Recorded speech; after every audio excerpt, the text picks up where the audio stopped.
Korporatizam, kako ga vidi profesor Jeffrey Grupp, ne ispunjava samo težnju za profitom, već zadire u svaku poru života i u svoj biti predstavlja psihološku kategoriju, jer ljudima kroz korporativne medije nameće stav da korporativni sustav predstavlja najnaprednije društvo. Na primjer, da je normalno raditi 10 sati na dan u korporaciji i potom kupovati neprirodnu hranu punu umjetnih aditiva koje su proizvele korporacije u trgovačkim centrima koje pripadaju korporacijama. Na večer taj homo sapiens, iscrpljen od rada za korporaciju, gleda korporativnu televiziju s političkim vijestima o potezima vlade čiji su članovi sad u vladi, a prije i poslije na čelu neke korporacije. Kad takav život drastično naruši zdravlje, čovjek odlazi po medicinsku pomoć da bi dobio skupe, neučinkovite i štetne lijekove korporacije. Korporatizam nije od jučer. 30. godina 20. stoljeća ta je ekonomska strana fašizma, koja se temeljila na spoju jake, centralizirane, nedemokratske vlade i velikih korporacija, bila vrlo popularna, a danas je u praksi prisutnija nego ikad. U knjizi Korporatizam profesor Jeffrey Grupp govori o porobljavanju i uništavanju ljudske svijesti od strane monopolističkih svjetskih korporacija koje kontroliraju sve resurse. Zemlju, rat, zdravlje, informacije, hranu, prijevoz, vodu, poštu, obrazovanje, razmišljanje. U kojoj ste mjeri robovi korporatizma, saznajte ovdje, na rubu znanosti.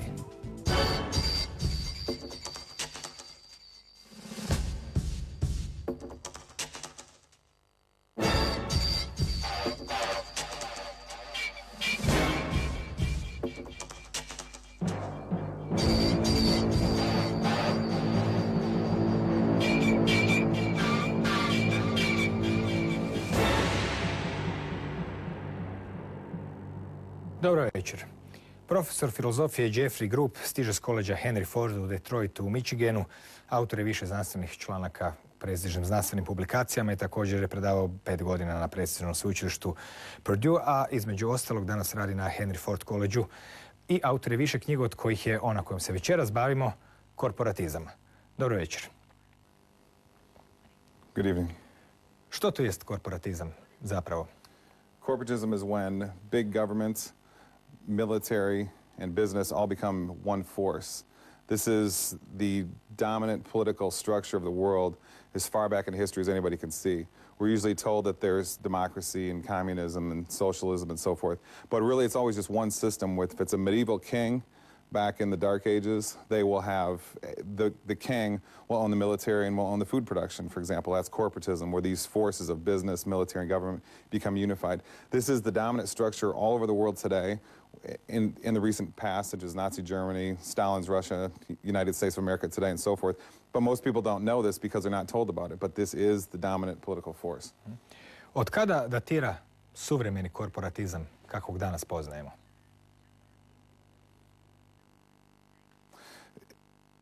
It's a very recent phenomenon for anybody to discuss this.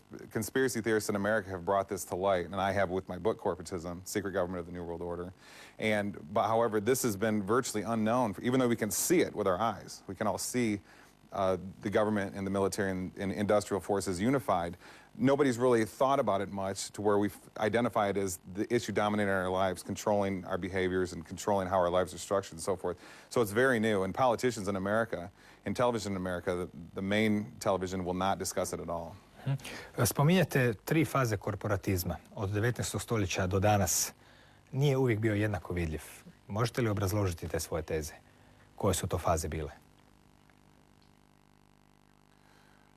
Right, there was a first stage of corporatism, which started just after the Civil War in America, and that's when politicians started to come in and take over, just put themselves in government, big business owners would put themselves in government positions. So that means the people with the most money were in government, controlling government, so therefore running it from the big money interests. Then that was roughly the same level of corporatism until 9/11. Then things really accelerated dramatically. And in my book, Korporatism, which was published in 2006, I predicted that in 2008 we'd enter the next level of corporatism, triggered by a financial collapse. And interestingly, that prediction did turn out to be correct, which surprised even me a little bit because it was exactly right on what the book predicted it would be. So the second phase of corporatism just is a ramping up, further increase in power of corporations. And now we're in the third phase, which was triggered by the economic collapse. Then we will see all-out power by corporations. And in America, we've seen the government has taken over the auto industry, for example. You've had huge amounts of money taken out of taxpayers' hands in America, given to the banks, and they throw wild, extravagant parties. There's signs everywhere that corporatism is increasing dramatically, which means more power to the big corporations, less for the people. So it's very much a medieval feudal structure. You've got the power players on top with all wealth, all control, and then the people on the bottom who have less and less down to nothing. Prvenstveno se bavite, naravno, Amerikom, od kuda stižete, Sjedinjenim Američkim Državama. Pišete u knjizi da Amerikanci misle da su slobodni, ali to nisu. Na koji način bi se to mogli obrazložiti? Americans are told that they're free from the day they enter school. Children enter school at about 5 years old in America. And they're told that they're free, that America is what's called a democracy. And they go on, they're told this every day in their churches and their schools and on television. So when they get to adulthood, they just believe this, and everybody thinks it's true. It's something that everybody says they know. But in fact, if you go ask somebody to show me how an American is free, nobody can prove it at all. And in fact, people in America, they don't get to choose how long their work week is. They're all in their jobs all the time.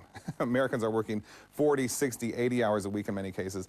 And most Americans will tell you in their work environment, I'd rather be doing something else. I'd rather be spending time with my children. I'd rather be doing anything else other than this. And so that doesn't sound very much like a free society to me. Now, take other examples. Industrial products. Types of cars, types of food, and so forth that Americans would like to buy. Most people can't get what they want. Most Americans don't want a gas-powered car. They want a solar-powered car, for example. You can't buy one, even though they exist. They've been developed. It's kept real quiet in the mass media in America, but they exist. Companies in California have developed them. Types of food. Most Americans, even if they don't know anything about political issues, don't want chemical-filled food. It's hard to find it anywhere. Even organic food is filled with chemicals nowadays because the United States Congress said that to put organic, pure food label on food, it only has to be about 25% pure food. The rest of it can be filled with chemicals. So it's a huge deception. So in other words, there's no freedom anywhere in America, just a lot of people who think there is freedom. Ekonomsko i povijesno poznavanje korporacija nas je već upoznalo sa idejom da je korporatizam nekakva vrsta spoja velike nedemokratske vlade i velikih tvrtki. To smo vidjeli i u Drugom svjetskom ratu, u nacističkoj Njemačkoj, pa i u Italiji pod okriljem fašizma. Čak i to bilo u to vrijeme u Europi dosta popularno i se činilo dosta efikasnim. No, ono što je novo kada vi govorite o korporatizmu jest što ga opisujete kao jednu psihološku kategoriju. Znači, to više nije samo ekonomski izraz spajanja institucija, nego on na neki način zadire u sve pore života. Na koji način je korporatizam interpretirate kao psihološku kategoriju?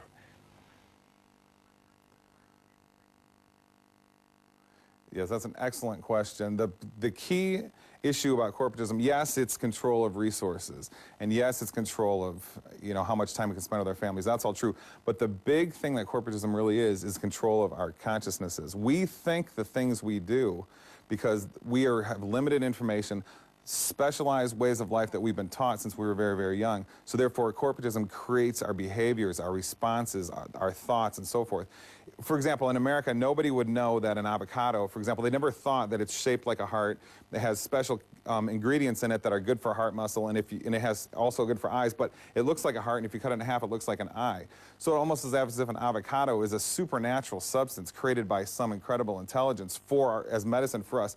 The average person in America has no idea what I'm talking about with it. They think it's a piece of matter with some chemicals which are roughly nutritious, and then you see how the difference is? They think one thing about an avocado versus the other. If you're an American Indian, for example, an avocado is a magical, sacred, food ingredient for, extreme health and extreme mental power. But in America, instead, they have all kinds of fabricated ideas, and so your psychology is constructed by big corporations. And in fact, the very things that we know, and the reason that spirituality is on the decline, or there's fabricated forms of spirituality in America, is specifically because people's minds are locked under their television set, locked onto their ministers, locked into their schools, which all agree with everything on the big points. They all agree. It's just like in Orwell's 1984 when he said, everybody tells each other a lie, and so nobody knows they're telling each other a lie, so therefore the lie becomes the truth. It's the exact same thing going on in America. And so therefore there's not a free state, and the main thing that's not free is people's consciousnesses. Kada pričamo o korporatizmu, nekome se može učiniti da je riječ o nekakvom prirodnom tijeku ekonomskih sila u liberalnom društvu, znači bogati žele postajati još bogatiji i vrlo često ljudi sve svode na trgovinu i na novac kada se priča o velikim korporacijama koje danas su već i bogatije od država. To je opće poznato. Međutim, vi navodite da iza tih korporacija i te ideje korporatizma zapravo stoji određena namjera, da nije sve proizvod ekonomskih sila, nekakvih spontanih težnji prema bogaćenju i slično. Mislite li, dakle, između spontanosti i namjere, s čim biste povezali korporatizam? This is the big issue, the question you've just asked. Most people in America think, if they hear about government corruption, they say, oh, those, they just want to make money. That's not true. They control money. If they want more money, they can just run the printing presses longer and print more. Here's the question I have for you. Why do they make money in the ways that they do? Why do they use war to make money? Why do they use, the big pharmaceutical industry's medicine, which just contaminates everybody? You name a cure for any disease in the last 50 years out of American medicine. There's none anywhere. So, I mean, why do they choose that kind of medicine? Why do they choose industries and means of selling products to people that always, in general, hurt people?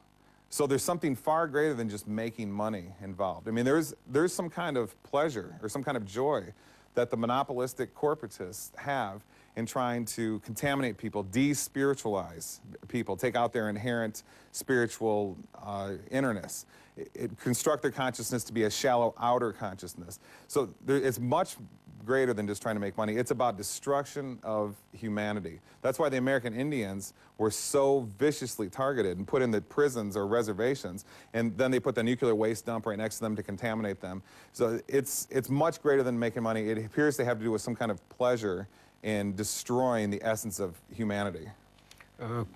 Kako biste opisali filozofiju korporatizma? Ili ste je upravo opisali?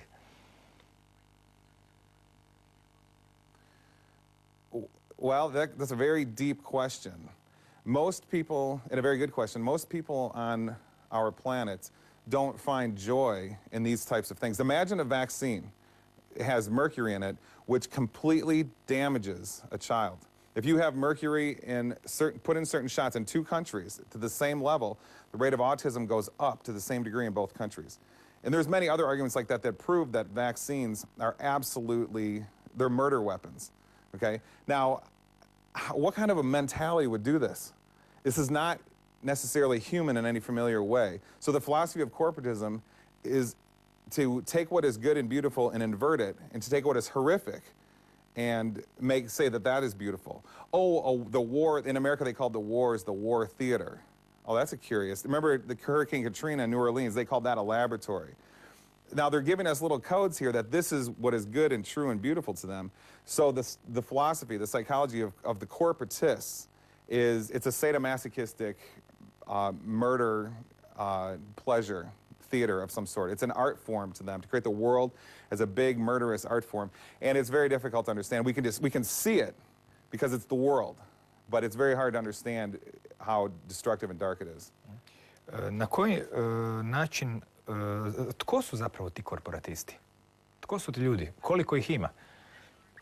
Kada pričamo o korporacijama, one su uvijek nekakva imena, logotipovi i slično. Međutim, pretpostavljam da postoje osobe koje stoje iza tih korporacija, koliko ih uopće ima i koliko je njihov utjecaj razgranat po svijetu. Okay, the corporation, there's what's called the New World Order, which is widely discussed now. Even politicians in America will talk about the New World Order now. What the New World Order is a system that we all live in. The reason that the father can't spend more time with his children in America is because he has to go to work. In other words, go serve the New World Order system. The police run it, the professors run it, the court systems run it. Everybody works in this New World Order system. Okay, now, the tools that are used to control this massive global system are the corporations. Now, behind those someone or something is running these. Now, it's not we know that there's what's called a CEO in America, and we think that this is the person that runs the corporation, and they'll be on TV with a big smiley face, act like a real nice guy and everything, while their corporation is, you know, responsible for contaminating or poisoning and killing millions of people or whatever they do, ruining life, ruining family structure, and so forth. Now, but it's not really clear that that CEO is the actual person that runs it, because if you look a little further, you find out that there's a board, what's called the board, a group of controllers behind the CEO that controls the CEO. Then it raises the question, who controls the board? And that's not really known. Nobody really, and it has to be somebody, because it's something. It's not, because all these corporations work together in unison. Why do all the big monopolistic corporations, why do they all destroy humanity? Why isn't there one out there that uses, you know, healthy food to make us live longer so they can make money off us longer? No, they don't do that. It's always about destruction. So it's almost as if they're acting together. So some very dark force is behind the corporations themselves, the human controllers behind them. Kada pričamo o načinima kako se korporatizam održava u životu, zapravo pričamo o nekakvoj maloj grupici moćnih ljudi koji na neki način utječu na većinu populacije zemlje. Na neki način riječ bi bila o sustavu koji upravlja samim sobom. Pitanje bi bilo koje su to metode, taktike ili strukture smišljene pa da sustav može uopće tako funkcionirati da većina ljudi na neki način same sebe čuva od, da kažemo, same sebe čuva zaključene u kavezu.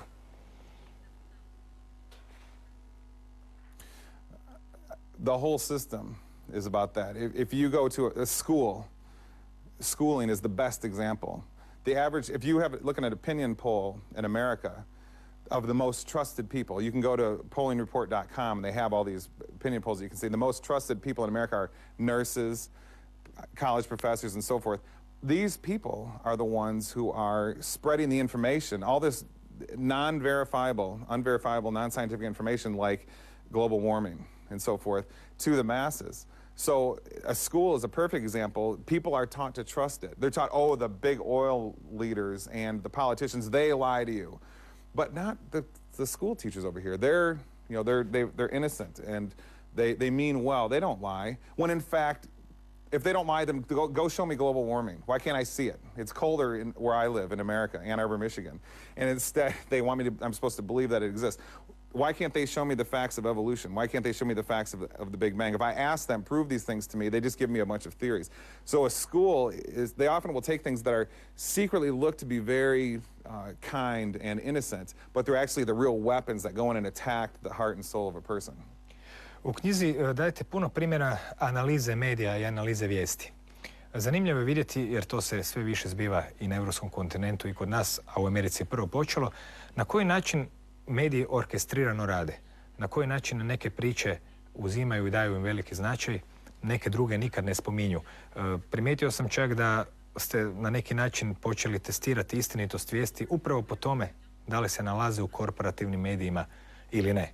Drugim riječima, kakva je doista situacija prema vama vezana uz medije, uz vijesti, kako uopće čovjek može prepoznati što mu se nameće, a što skriva? Excellent question. What you can see with your own eyes, you can verify to be real. If you can't trust that it's real. And most of the information in schools, to keep going talking about schools, is that type of information that you can't see. They'll say, please believe us that the Roman Empire existed at this specific time and fell because the Goths invaded. Just believe us. If I say, excuse me, teacher, can you prove this to me? No, is the answer. So the only way to actually know anything, and this goes for anybody in science, if you're a police officer, if you're working at courts, a teacher, minister, anything, real information comes to us by what we can see. This is the essence of science, which philosophers like David Hume and René Descartes and so forth laid down for us, hundreds of years ago. But that's basically, even in the universities in America, it's basically completely forgotten. And it's all about theory and what...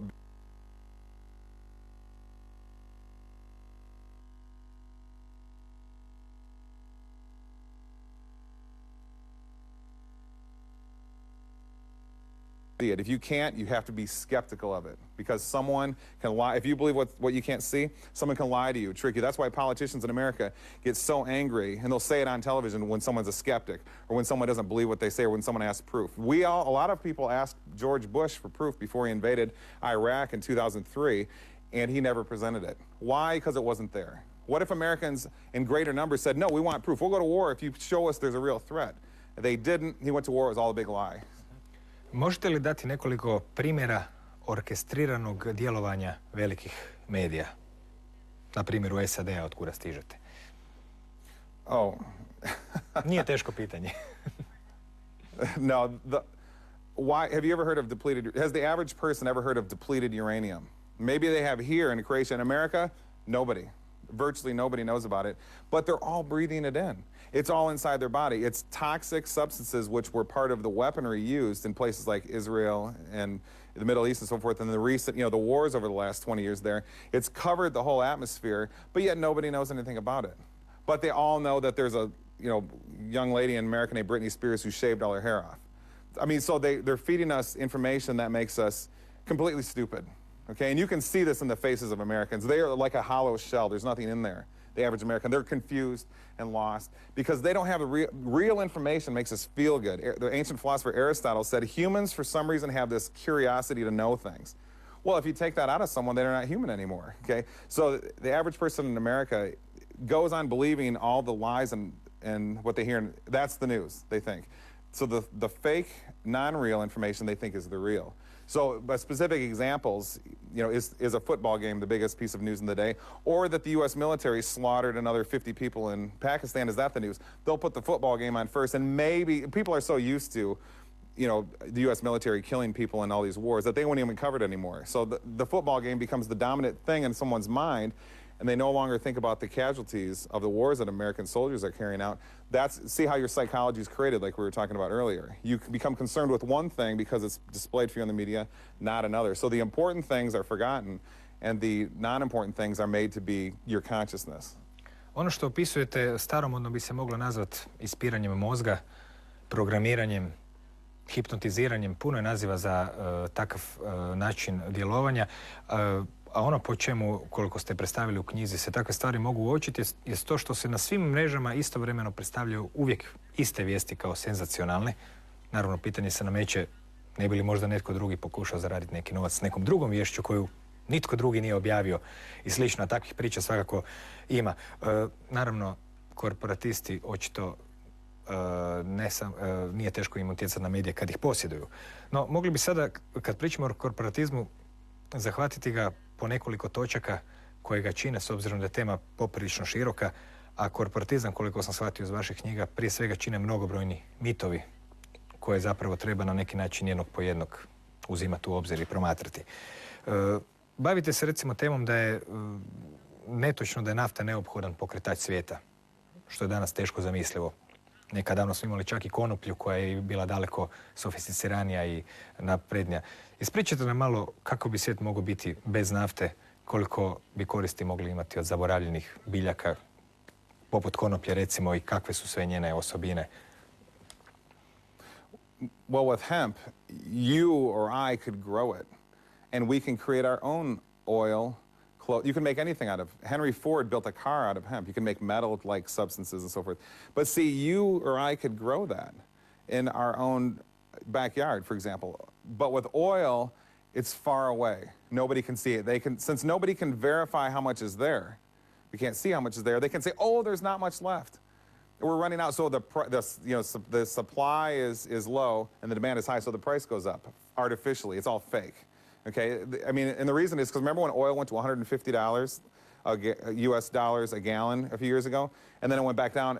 If I say if all our economics professors are telling us that supply and demand rules the economic landscape of the world, well, that doesn't make sense then. It shouldn't have gone up like that and then come back down. So, but anyways, with hemp, that's a substance that can be controlled by the people, and that's the ultimate enemy of corporatism.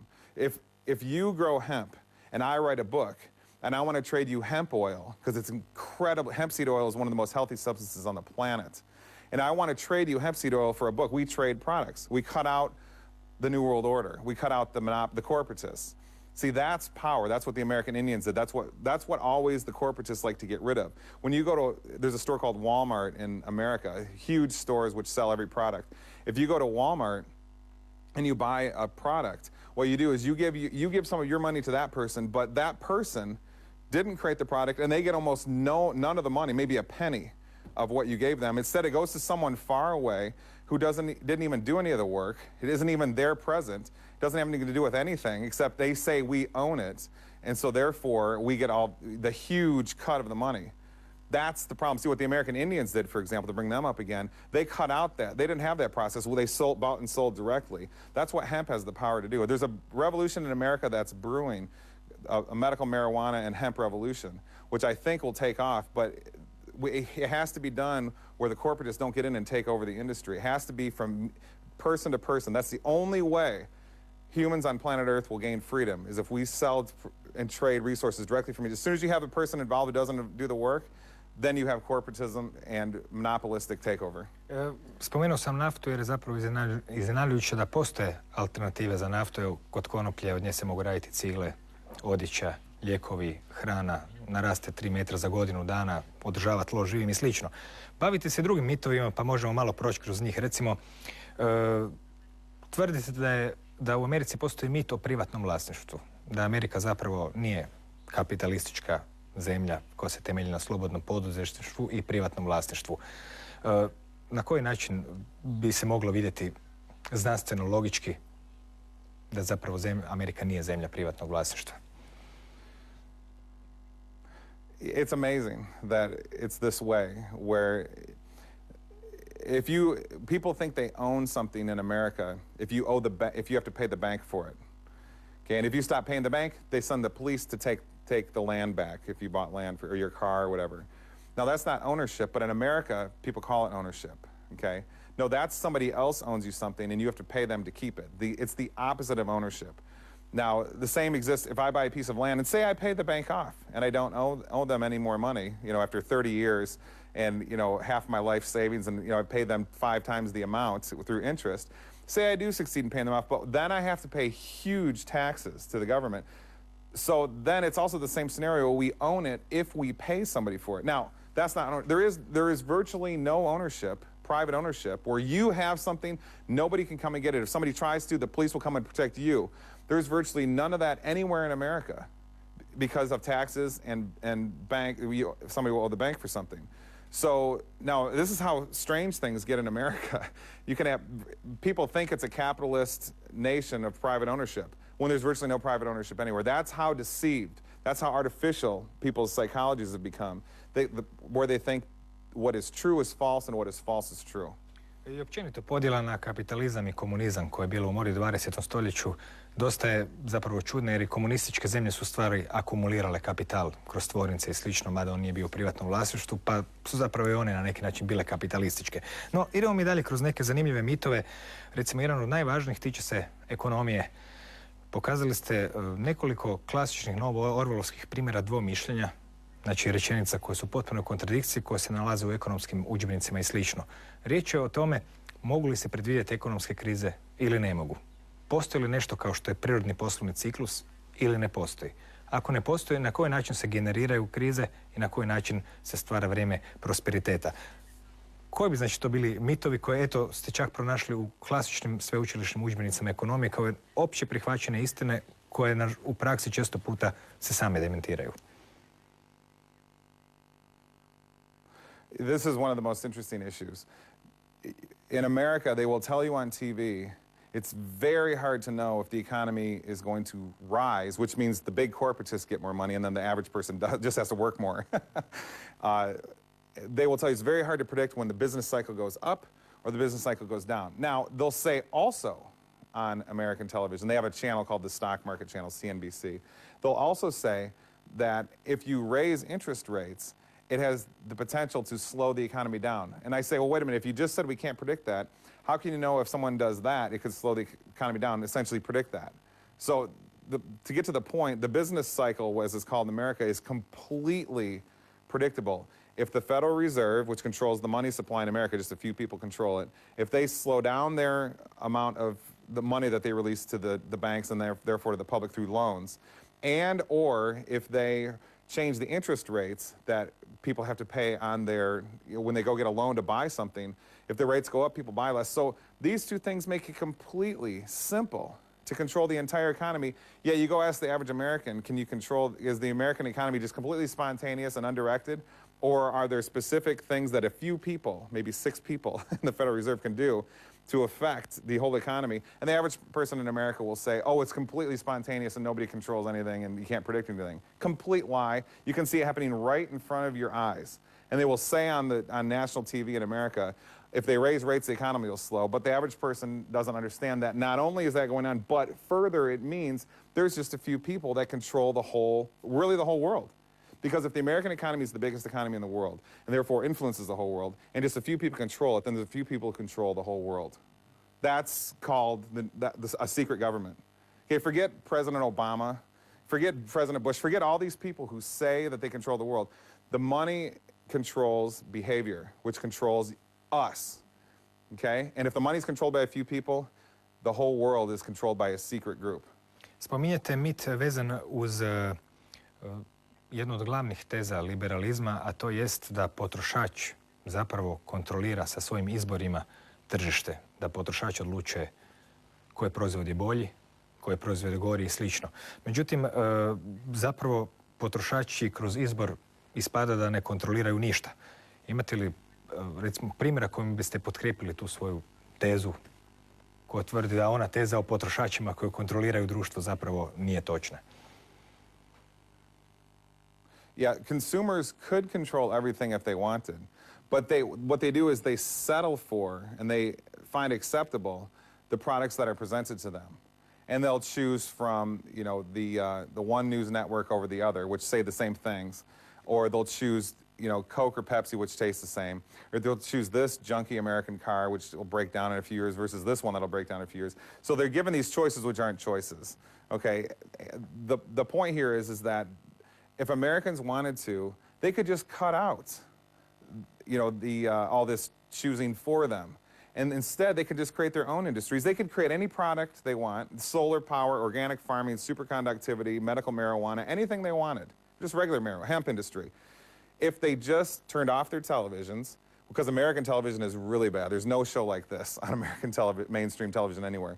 If they just simply did that and started industries, they could do anything they wanted. So they could cut out the New World Order system, the monopolistic corporatists, and give power to themselves by controlling industries that help rather than hurt people, but they don't. Instead, they settle for the junky products that, you know, often are made by slave children in China, which get shipped over to America.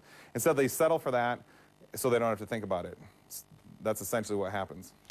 Pričamo još malo o novcu. U zadnjih 3-4 godine do mnogo ljudi je došla izjava novac je dug, koja zapravo prije nije bila jako poznata. Nekad davno su naravno države tiskale novac, one su imali čak i neko pokriće prije 40 godina u zlatu, u srebru i slično. Naravno, zlatni standard je ukinut. Međutim, kada se to dogodilo i kako da je novac postao dug i što to uopće znači? Yeah. If somebody was to give you land, say, here, just take this land, it's yours. You don't know anybody for it. Build a house, have children, grow a farm, do whatever you want. That's called wealth. But if you suggest that to the average person in America, they'll laugh at you. Oh, that never happens. No, because to get something, you need to go get a loan. You need to go get debt money that you have to pay back several times more through interest to have these items that the average person should just have as their natural right as being a human on planet Earth. No, in this world, you have to be a slave. You have to work to exist. Other cultures before ours, in primitive times and so forth, that was not the case. You exist, so therefore, this is all given to you. You can have these trees to make products. You can have this land to raise your children in safety and so forth. If the warring tribe comes nearby, you have this land to make weapons to keep them, hopefully just the display of weapons will keep them away and no conflict will arise. So what happens in America is people have no idea what wealth means. It's a philosophy. It means you have something that is mine, which nobody can take, and it gives me power. Okay, that doesn't exist in America. You have something that you have to pay back if you're lucky, and you work your whole life to pay it back, and your whole life is therefore given to the debt system. So money doesn't exist. Debt exists. And the whole system is made up on that, and people are so used to it that they don't even understand that there's a difference. Je li istina da zapravo sav novac koji američka država proizvede i stavi u opticaj zapravo je posudilo od privatnih bankara kojima za to plaća kamate na temelju nezakonitog poreza na dohodak?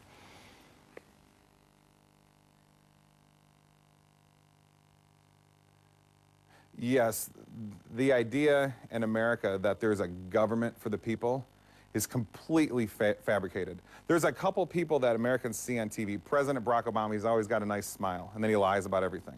Okay, there's a couple senators that'll talk about we need war, and then they'll smile about everything. Just all a big joke. Americans think that's the government, okay? And it has nothing to do with anything about their daily life. Then on the other hand, there's all this private money, private in the corporatist hands. There are people that have wealth in America. It's those people, okay? Everybody else doesn't. They own it all. Okay, so what will happen then in America is you will have just a few people on the very top who will have perfect ownership of things, and then in such a degree that they even create the money, where the average citizen in America just doesn't even understand that. Kakva je uloga medicine, odnosno kako se ona uklapa u korporatizam? Danas više nije nepoznato da korporacije financiraju istraživanja, da to ima zapravo jako puno netočnih rezultata, da lijekovi blockbusteri nisu toliko efikasni kako se reklamiraju. No, kako se uistinu medicina uklapa u cjelokupnu filozofiju korporatizma? How does the what fit in? Medicina. Oh, medicine. Oh, remember we talked earlier about how industries are created to hurt people? Well, there's no better example than what is called medicine. It's not medicine. Medicine is something that gives you physiological power or mental power. It's something that extends your life, gives you health so you can run faster, feel better, and so forth. In American medicine, if you have cancer, what they do is they will radiate you, which is something that causes cancer. So it's so absurd that, but I think it was Hitler who said the more absurd things are, the better people will believe it. Medicine is a perfect example of that. There's no cures for anything. I think the last cure was a polio vaccine. And if you look into that, it wasn't a cure. They changed the definition of polio right when the vaccine was introduced, so very much fewer people had it. That's right in medical textbooks even have that in their history sections of their books. But the average person doesn't think about this. They're told on the news, oh, American medicine is amazing. All these chemicals you can put in your body, all these machines and probes they have that can search your body. Now, here's a question for you. Why do we have cancer? Why do we have diabetes, osteoporosis, Alzheimer's, all these diseases? When explorers go and find rainforest tribes, they don't have any of these. They live long. They don't even have anorexia. So there's psychological issues going on here. Medicine is sort of the best example, the microcosmic view of the whole prison system called the New World Order that we're all stuck living in. And the best way to see the alternative, the way it should be, is to look at those rainforest Indians or American Indians. But they used to call cancer the disease of civilization because explorers would go and find primitive peoples that were never encountered Europeans before. And they would, survey 30,000 of them, the old people, no cancer anywhere. Nothing that had symptoms resembling cancer. So the diseases are created by the poisonous food, poisonous air, chemtrails, you name it, bad psychology. And then what you're given to heal it is more poison. Na koji način reagiraju recimo vaši studenti kada mi iznesete neke od ovih teza? Pretpostavljam da, kao što ste napisali u knjizi, mnogi od njih misle ili vjeruju da su istinite tvrdnje da recimo farmaceutska industrija godišnje proizvede desetke novih lijekova u koje je uložila stotine milijuna dolara i slično. Na kraju vi dajete dokaze da zapravo ona ne proizvodi nikakve lijekove skoro nikad. Kako se studenti vaši reagiraju ili nose sa takvim informacijama, od kojih su neke, pretpostavljam, dosta šokantne za njih? Yeah, most of the time I don't present anything like this to students, but I do teach them, remember we talked earlier about the only way to know anything is with your eyes. I teach them that. I teach a class called Logic. And the essence of logic is how do you know anything? And that one way you can form a logical system is by having a verification system with your senses. Now, I can't talk about all these topics in a university. I talked about some of them when I taught at Purdue University, and I got in trouble. They said, no, don't do that, or else we'll remove you. And I had to stop doing that. So the answer is I can't talk about much of this. When I do sometimes bring up something like this, the students act in three ways. They can't believe it, and they want more information now. I want more. That's amazing. Tell me more and more and more. That's the few. Most of the students don't care. Okay, they're just thinking about MTV and football or whatever. And then there's a few students, more than a few, very, very angry. How dare you say something that disagrees with what I've been told? And I'll say, wait a minute, you can see it.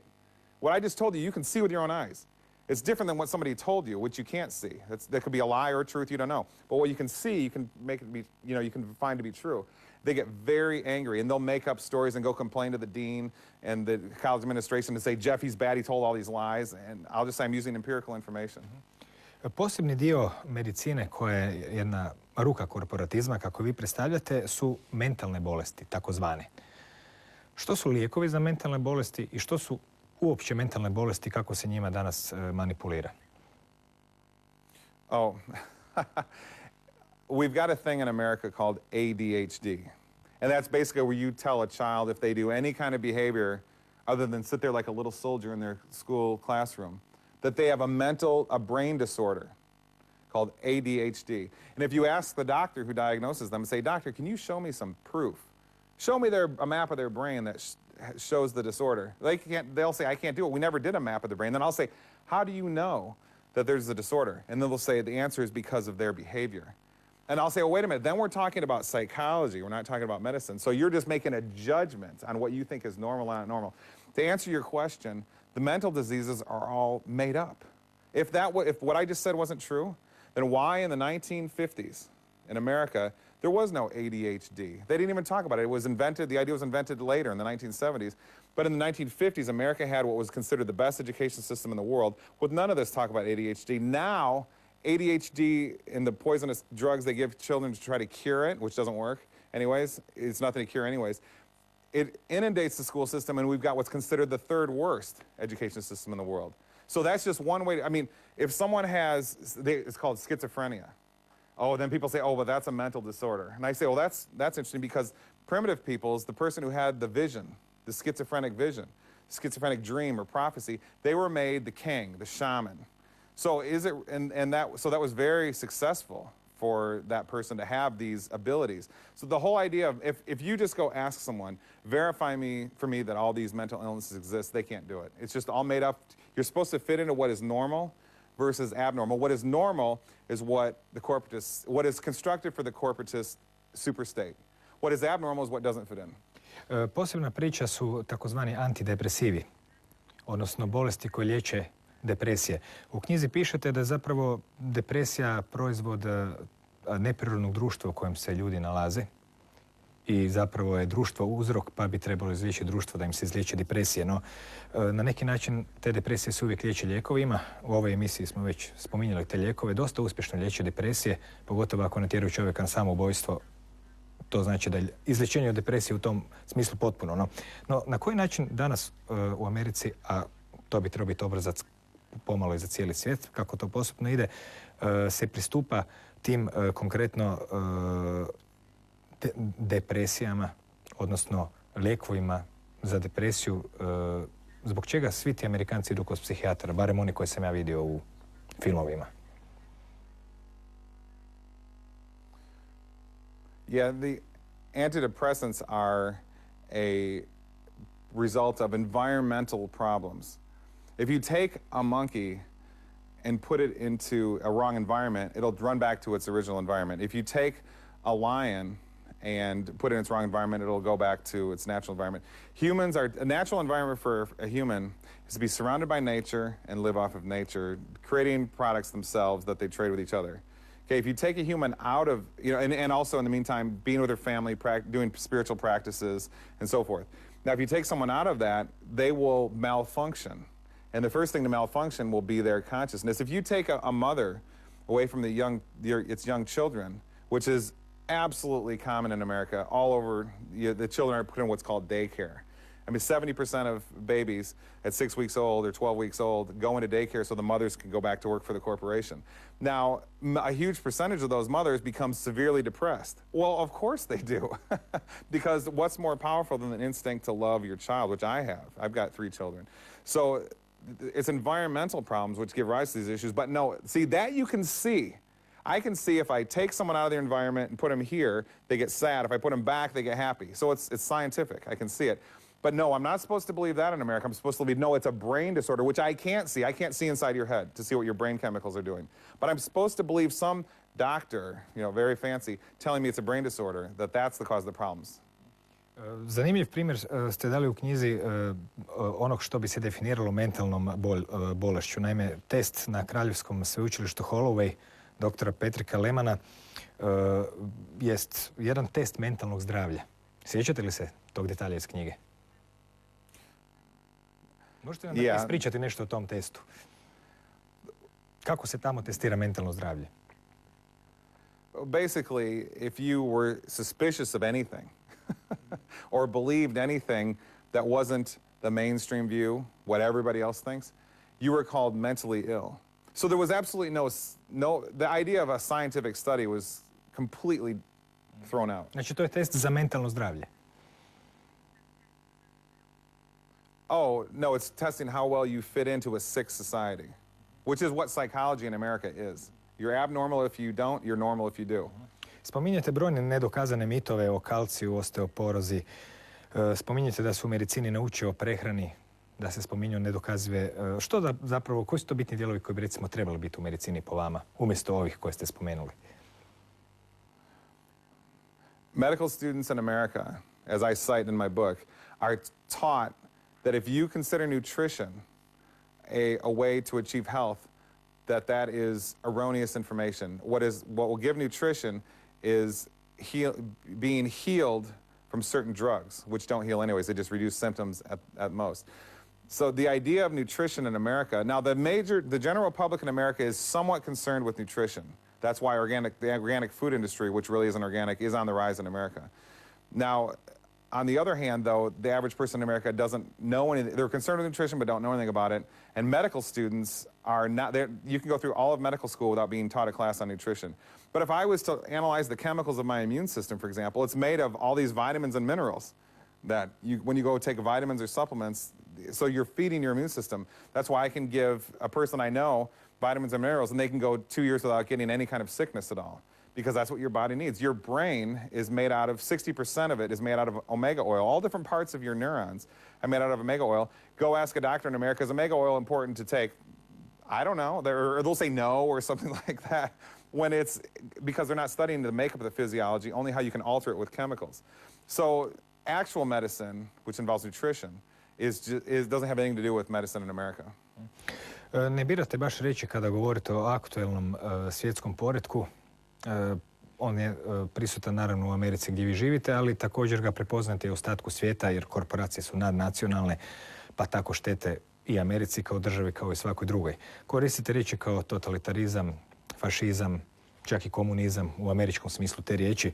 Kod nas ta izvuče neke druge konotacije. Drugim riječima, diktatura. Međutim, mnogi ljudi smatraju da je diktatura kad imamo jednog diktatora, centralnu vlast i onda se to sve to piramidalno širi. No, to je možda još jedna kriva prerudžba diktature, jer ovdje pričamo o diktaturi koja zapravo nema jedan vidljivi centar, nego ih ima barem nekoliko. Kakva je zapravo priroda te diktature i po čemu je cijeli taj sustav koji se nameće sustavno svijetu, tako i u Europi isto u zadnjih 10-15 godina, 20 i duže, po čemu je on zapravo diktatorski? Okay, and what we're usually taught dictatorship is there's somebody you can see who controls everything. Hitler is always the example in America used. And if he's the dictator, why did he get so much money from Ford Motor Company, from IBM? They gave him the little population machines, just gave them to him basically at a huge discount. When you go to the Holocaust Museum in the United States in Washington, D.C., you walk right into the building, they have the population machine that says IBM. The idea of a dictatorship is put everywhere in front of everybody's face in America. The guy in North Korea, Saddam Hussein, everybody gets all riled up and angry. Oh, those dictators. And nobody stops for a second to think, how did Hitler come into power in 4 years and take Germany from economic desolation to the world superpower? Because he was funded. Instead, Americans will think, oh, he was just a smart guy. He knew how to build the nation up or something. They don't trace the money. So the whole idea of dictatorship that the average person in America, at least, thinks of has nothing to do with anything because they're not looking at the real dictators. Nobody really knows who the real dictators are. Remember we talked earlier about there's the corporation, the CEO, the board, and then who controls that? That's the real dictatorial power, but nobody really knows exactly. You've had David Icke here before, and he says it's in a super advanced entity of some sort, not necessarily human. There is some argument to that because a lot of the technologies that we see in the world don't seem to have human origin, like Morgellons disease is one. So it is possible that behind all this is some non-human entity. There is some evidence to support that claim. Što bi odgovorilo na pitanje kako su ljudi mogli napraviti nešto tako neljudsko kao što je korporatizam. U svakom slučaju, bio je ovo prvi dio razgovora sa Jeffreyem Gruppom. Hvala, nastavit ćemo. O prirodi i pravim ciljevima korporatizma drugi slijedi za tjedan dana kad ćemo dignuti još koji veo sa pitanja što korporatizam predstavlja, koje namjere sadrži i zašto i koliko je daleko stigao ovako neprimjećeno. Laku noć.